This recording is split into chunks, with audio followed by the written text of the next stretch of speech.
The night she asked to sleep in my bed arrived in the middle of a bright, ordinary day. The kind of day that tricks you into believing nothing will ever change, and that was what made it terrifying. Sunlight spilled through the cracked window of my small apartment, dust floating like tiny stars in the air, and I remember thinking how strange it was that everything looked so peaceful when my heart was already bracing for something that would rearrange my life forever. Some moments do not announce themselves with thunder, they whisper first, and by the time you understand them, they have already carved a permanent place inside you. Before the story unfolds any further, if you believe in kindness, second chances, and the quiet power of human connection, take a moment to like this video, share it with someone who needs hope, leave a comment, and subscribe to the channel Kindness Wave. Your support helps stories like this reach hearts that are still healing. My name is Rayan Qureshi, and at the time I was learning how to survive a life that looked nothing like the one I had imagined. I lived in a narrow apartment above a closed-down tailoring shop, the kind of place that smelled faintly of old fabric and dust no matter how often you cleaned. My mornings began early, not because I was disciplined, but because the city noise below refused to let me sleep. Buses groaned, vendors shouted, and sunlight forced its way through thin curtains, reminding me that another day of trying was waiting. I worked as a graphic assistant at a small printing press, earning just enough to cover rent, utilities, and the simplest meals. Dreams were a luxury I had postponed, telling myself that survival came first. Amid that fragile routine was Elena Karim, someone who had slowly become the quiet center of my days. We had met months earlier at a community volunteer drive where I was designing posters for free, trying to feel useful in a world that kept shrinking around me. Elena was coordinating supplies, her hair tied back carelessly, her eyes focused and tired in a way that suggested she carried more than she showed. We didn't become close instantly. Instead, our connection formed in shared silences, in nods of understanding, in the way she noticed details others ignored. Over time, she became someone I trusted without ever officially deciding to.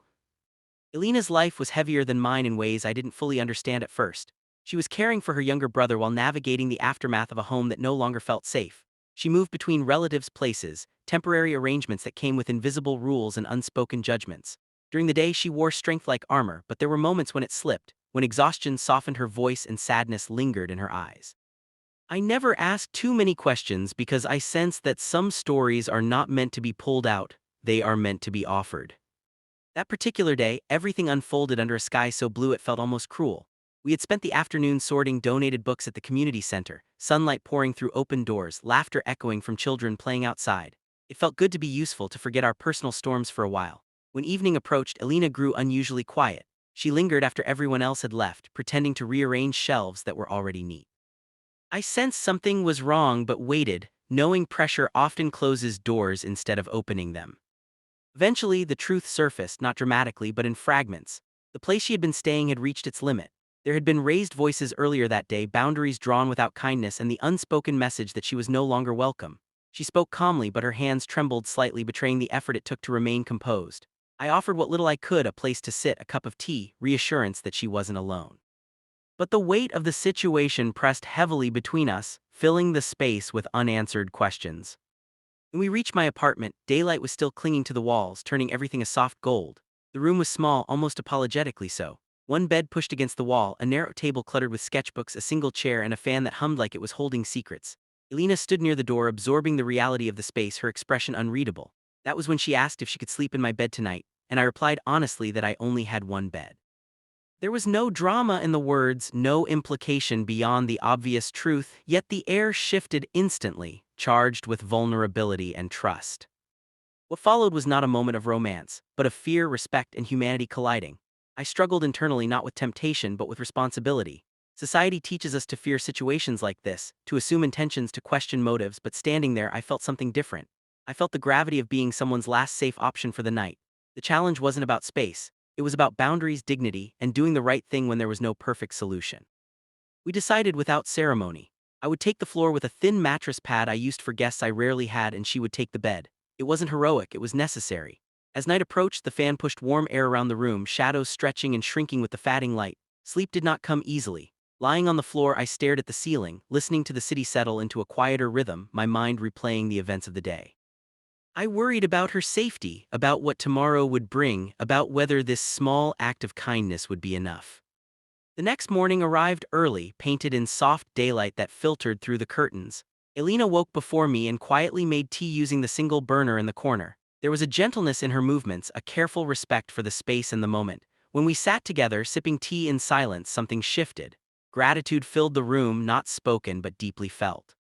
It wasn't gratitude that placed someone above another. It was the kind that recognizes shared humanity, the kind that strengthens rather than weakens. Days turned into weeks, and the arrangement became temporary stability for her and unexpected growth for me. Elena found part-time work nearby, contributing what she could, insisting on maintaining her independence. We shared routines, morning light, quiet meals, and conversations that slowly peeled back layers of pain and hope. The challenge was no longer just survival. It was learning to coexist with respect, patience, and understanding.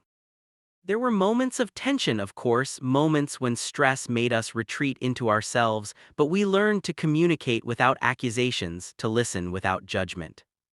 Through her resilience, I began to rediscover parts of myself I had buried. I started sketching again, dreaming again, believing that my life could expand beyond mere endurance. Elena encouraged me without pressure, reminding me that kindness given freely often returns in unexpected forms. Watching her rebuild her confidence, secure a better job, and eventually find a small place for herself felt like witnessing a sunrise after a long night. It was proof that temporary refuge could lead to permanent change.